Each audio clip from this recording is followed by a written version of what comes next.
شیر کی ٹوپی اور ہرا جنگل۔ گہرے ہرے جنگل میں جہاں درخت ہواؤں سے سرگوشیاں کرتے اور ندیاں پتھروں کو لوریاں سناتیں، ایک بہادر شیر لیو رہتا تھا۔ شیر کی ٹوپی اور ہرا جنگل۔ گہرے ہرے جنگل میں جہاں درخت ہواؤں سے سرگوشیاں کرتے اور ندیاں پتھروں کو لوریاں سناتیں، ایک بہادر شیر لیو رہتا تھا۔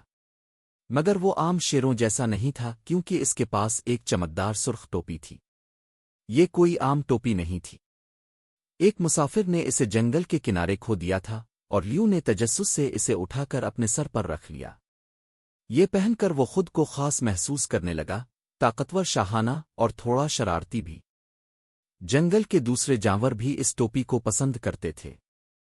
طوطے اسے جنگل کا تاج کہتے، بندر شرارت سے اسے چرانے کی کوشش کرتے، اور بوڑھا کچھوا ہنس کر کہتا، ایک شیر اور ٹوپی، یہ تو کبھی نہیں دیکھا۔ ایک دن تیز ہوا چلی اور ٹوپی لیو کے سر سے اڑ گئی۔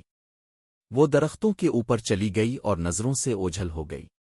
لیو نے ہر جگہ تلاش کی، پرندوں، گلہریوں اور ہوشیار لومڑی سے بھی پوچھا، مگر کسی نے اسے نہیں دیکھا تھا۔ وہ مایوس ہو گیا۔